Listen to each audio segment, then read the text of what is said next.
Good afternoon, everyone.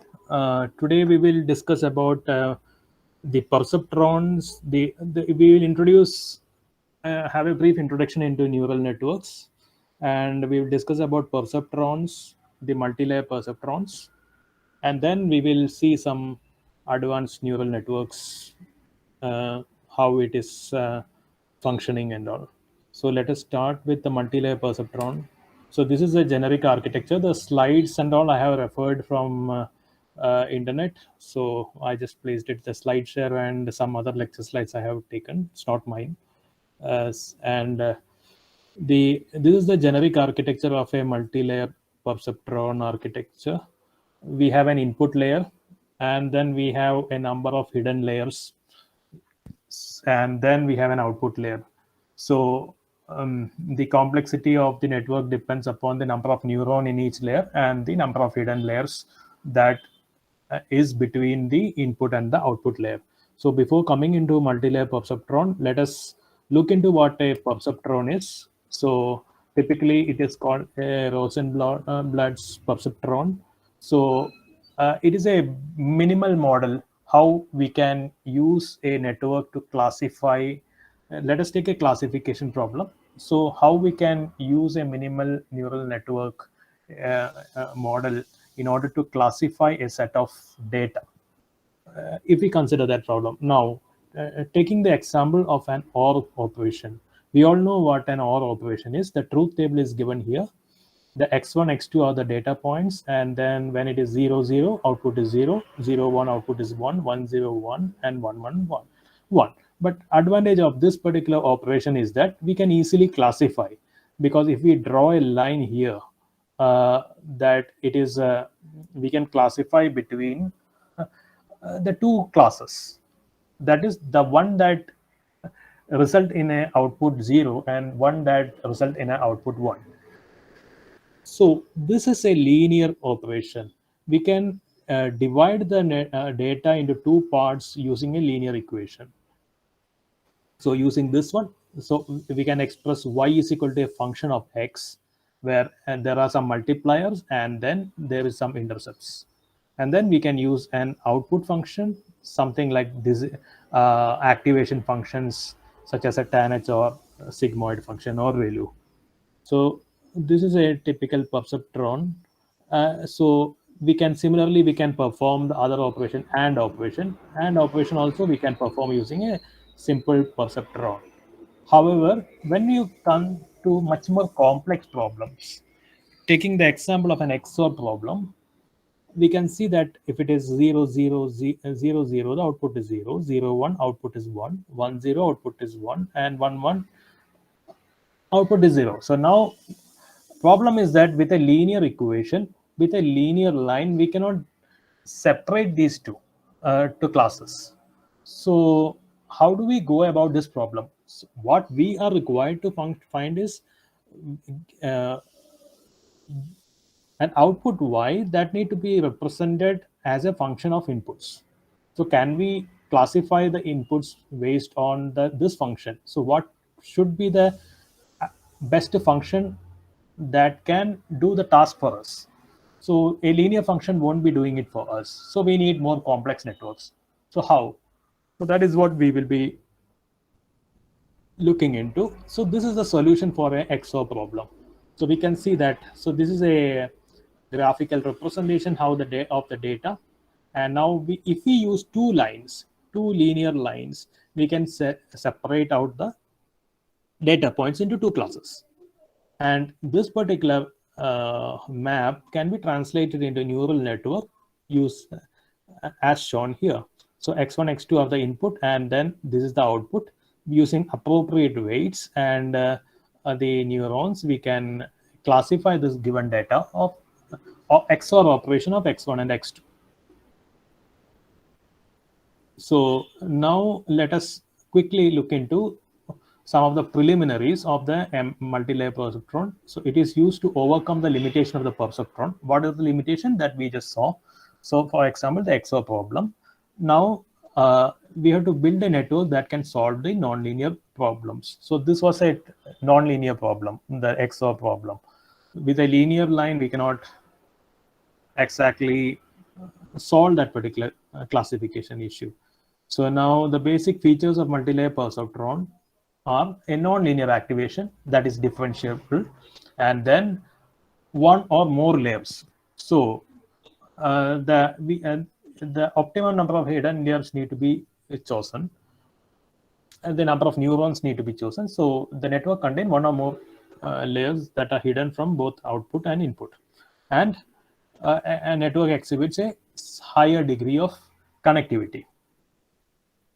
So this is a typical neural network architecture using a multi-layer perceptron. We can have the input signal given to the input layer, and the output signal is taken out from the output layer.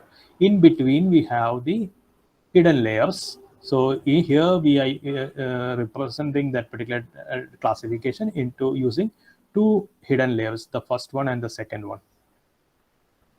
So yeah, I think this is about the brief theory because it is not much, and then I'll just quickly run through the go through the code, because this one you are pretty familiar with how a multi-layer perceptron works, and the perceptron works, which we have already seen in the class. Now, this is the program which is already done. Here, I am using an MNIST dataset, and using multi MLP, I am classifying the MLP dataset. So MNIST dataset is a dataset of numbers that consists from that is between 0 to 9. So given the data, we have to classify it accurately. If 0 is presented, we have to classify it as 0, 1, 2, 3, etc. to 9. So one of the encoding that we use is one hot encoding. So we can have 10 outputs, and then if the output is 2, then the second number will be 1, other numbers will be close to 0. So that is how one hot encoding will work. So now I hope everyone are familiar with Python programming. So this is coded in Python. The first thing in Python, what we need to do is that we need to import the libraries. For array operation, we will be importing the NumPy library. Then for plotting operation, matplotlib, and the data is loaded. So this is the MNIST dataset that is available in the website for free. So is many other datasets. Now, what we are dividing that particular given dataset into training image and the testing image. Why we are doing so? Because initially we will train. While training, the weights will be updated. The weights, the links between the output and the input layer. So in between the hidden layers, there are multiple possible the permutation and combinations of connectivity possible, and while doing a back propagation, the training happens, and then the weights will be automatically updated. So now the first thing is that classifying the data set, classifying the data into training and tested data set. Say 20% of the data set that we will reserve it for testing. Once the network is trained, we can see that whether this weights that is trained, that is perfectly able to classify the given test data. So that is why we are taking out 20% of the training data and separating it out, and then using it for testing purposes. So now this is how it is formatted into array. Now the certain functions we have to define. We saw that in the output we have an activation function. So here we are using a sigmoid activation function, which is equation is 1 by 1 plus e to the power minus x. And some other functions are defined, that softmax activation. For the classifying problems, we use softmax, that is probability dependent, and the cross entropy, that is again defined it here.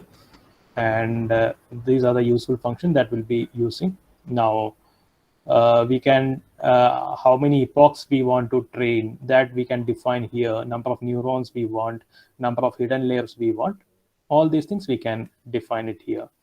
And then we have to, now the next step is to train the neural network. Initially we have to randomly assign the weights between the nodes, so that we will be defining it here, also the bias along with the weight. Then the training part, in the training part there are two parts. One is the forward propagation and one is the backward propagation. In the forward propagation, we will be writing b is equal to a into x plus c, and then again how it goes, and then if there are any activation function, that we will be taking care of. So uh, so now this is A1 and A2 output. So A2 is the final output, and the loss, because here the loss, how we are calculating is that this is the training loss. For calculating the training loss, we will be using Y train, and Y train represents the labels of the training data, and A2 represent the received data. And then the loss is computed. So during the backward propagation, we will be learning the weights and the biases, and then for after each iteration, we will keep on updating that particular weights and the biases. And then once you do that, how do we ensure that our performance is correct? So that in order to do that, we can check some statistics such as accuracy, loss, etc. So that is what we are doing here. We can calculate the activity, the accuracy score. And then classification. So what we need to do, we have to run it in batches. So it's already run, but I'll just go through it again. The libraries are imported, then data processing is done, data extraction into training and the testing data sets. So this is the data loader part. Then we define the needed functions. So it is better to make the code modular so that whenever we want to change anything, we can change in that particular function. And then these are the model parameters that defines the network. So this is run. Once this is finished, we can see the classification. So classification, what do we expect? We expect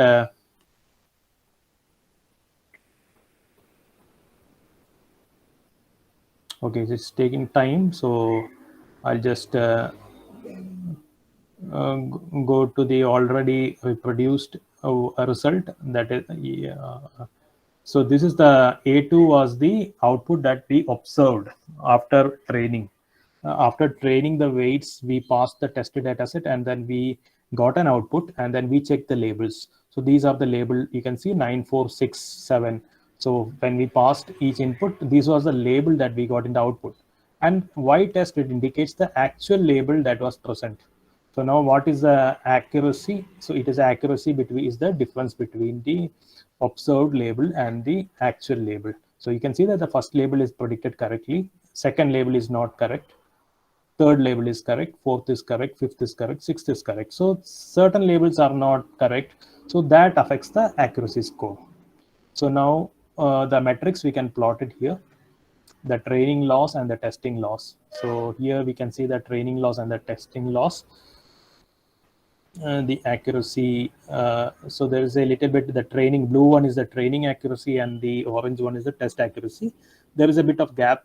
So the gap means the data is working perfectly for our network is working perfectly for the training data set, but not that good for the testing data sets. So that means it has overtrained, that the predictable pattern in the training set. However, with a new data, totally different data, it is not able to perform that better. So that is why the accuracy is a little bit better. So if we can change the number of network and the neurons, and then we can play with that network, increasing the layers and all, so we can try to bring the accuracy much more closer. So yeah, this is about the multi-layer perceptron. So now we will see about the advanced, a little more advanced. So this is this is a binary classification. If the number classification is a binary classification, it is either 0 or 1. So it is easier to do. So when you have an image, animal data set, or any recognition, actual images like face recognition or something like that, you cannot do this sort of classification. For that, we need to go little bit advanced network algorithms that like a convolutional neural network and recurrent neural networks and so on.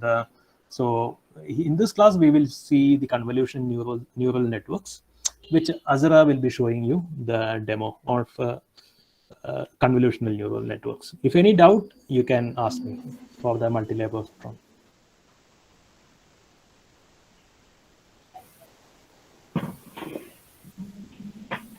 I think if no doubt, then Azra, you can share your screen. I'll stop Yeah, presenting.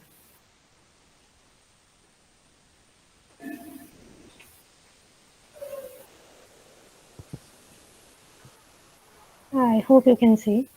Not yet, Azra.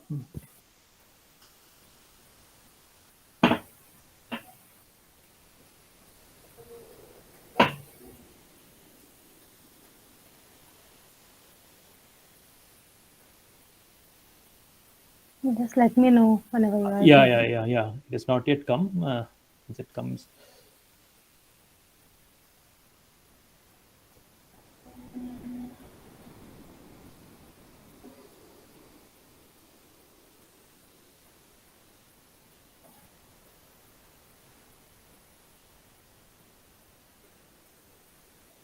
maybe you can stop sharing and share it again. That would be better.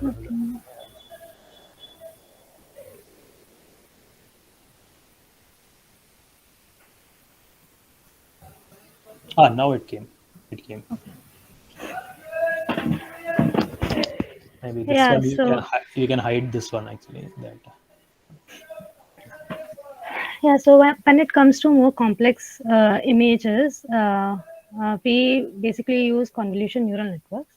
So convolution neural networks, we have something called filters, and we have some pooling layer.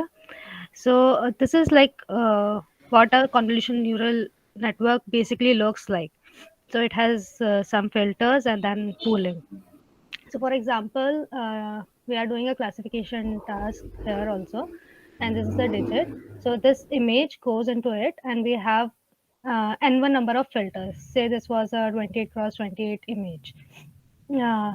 So these filters will basically capture the features from this image. So the first layer of the filters will basically capture very basic features, the vertical edges or something like horizontal edges and very fine like features.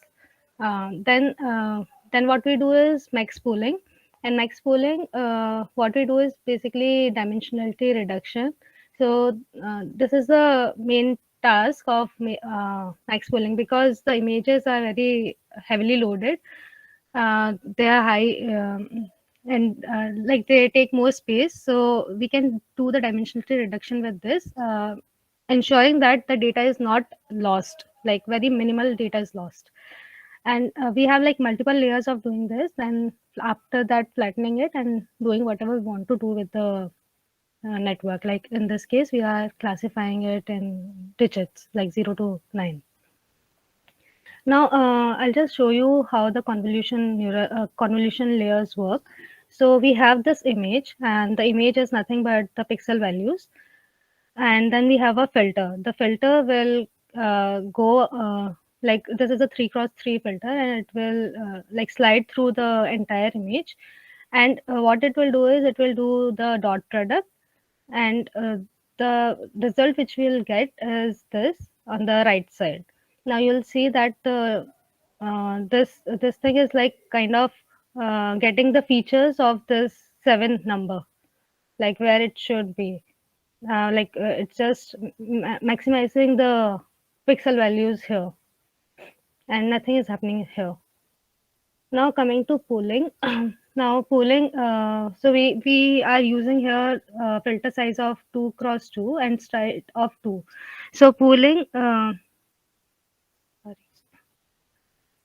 So what does a pooling do? Like we'll have a 2 cross 2 filter, and like there are multiple type of pooling. One is max pooling or average pooling. So here we are using max pooling. So this 2 cross 2 filter will slide over this with a stride size of 2.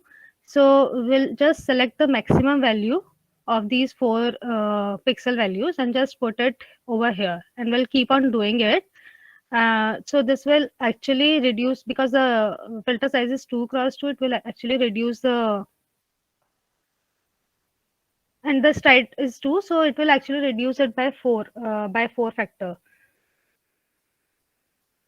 So the filters which we use like with the convolution filters which we use, they basically captures the features. Like you can see that the layer 2 filters have actually started capturing this circular features and curved features also.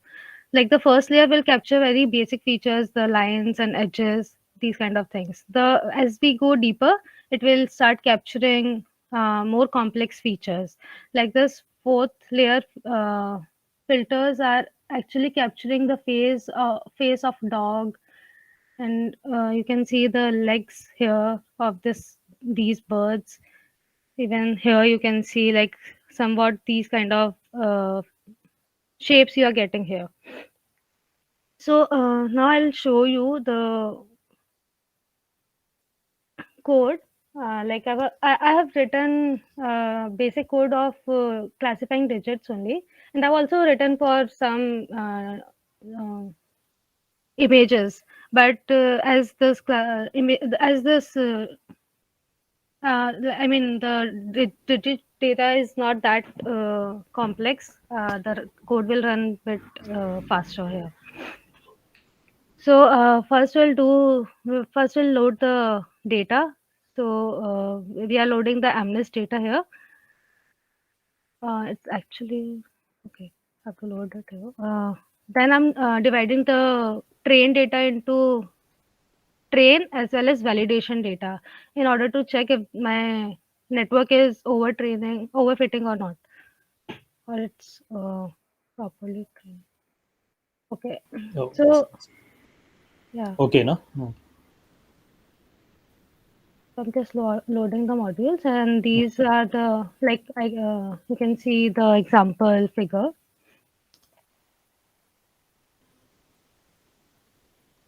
So this is my model.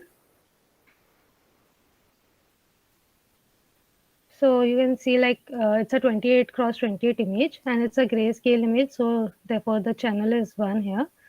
Now first I'm using 32 filters in the convolution layer. So here it's 32, and I'm using 2 cross 2 max pooling. So it's like scaling by the factor of 2, scaling this image by the factor of 2. Then after that I'm flattening it, and then I have a fully connected layer with like of 100 neurons, and then finally output layer is of 10 neurons because I have 0 to 9 digits to be classified. And then I'm using softmax because it gives the probability uh, of selecting a neuron. So training it will take a little time.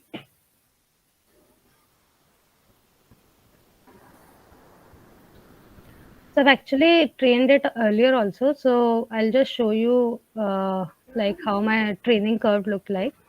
So this is my training loss, the red line, dotted line, and this is validation loss.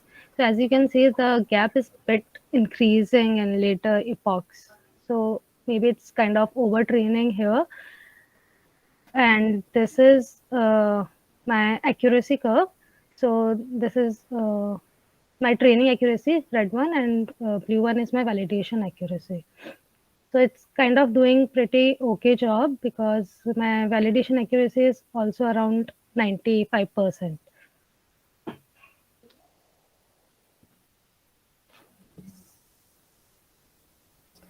Now then I predicted the test data with the model I trained earlier.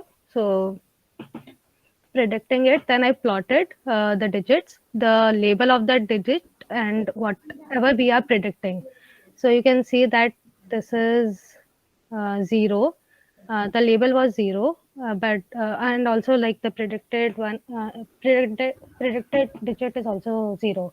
Similarly, 6, it's predicting correctly only. 9 also it's predicting correctly. 1, 5, 9, here 7, 3. So here 3 it's predicting it as 5. So it's doing some mistakes, but of course, like you can tune the network and check and like increase the accuracy and make it better. So this is second example. Like I've done with this with some images. So like this is sorry, this is this data set CIFAR10. So this have like some images of aeroplanes or dogs and cats and shapes, bus, something like this. And I've done same thing, like just increased one more convolution and pooling layer. But yeah, I mean the gap is too much, but you can always tune the network and lessen the gap. Now I'm after training it, I plotted it. So the label and predicted is correct here. Here also the horse and this is like dog, but it is predicting it as horse. And this is horse, it is predicting it as dog. So yeah, I mean you can always change the hyperparameters and train it better. I mean, this was a very basic introduction to CNNs.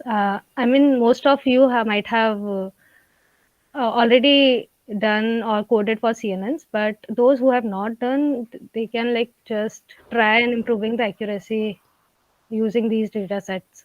I mean, it will be a good exercise. Yeah. Uh, So one more thing that with the other multi-layer perceptron, we saw that accuracy was around 70% to 75%, and with CNN, it was improving. US was getting 95% for the same data set, no? yeah.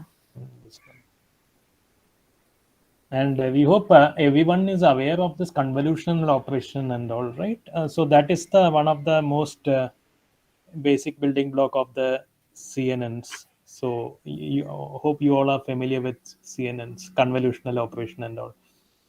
That is a operation that we use in signal processing.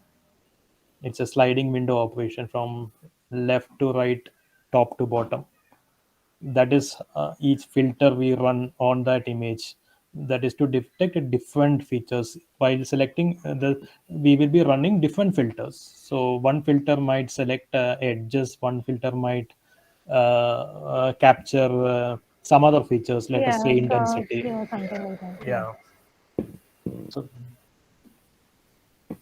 So any doubts, then we can take it, otherwise then we can end the class.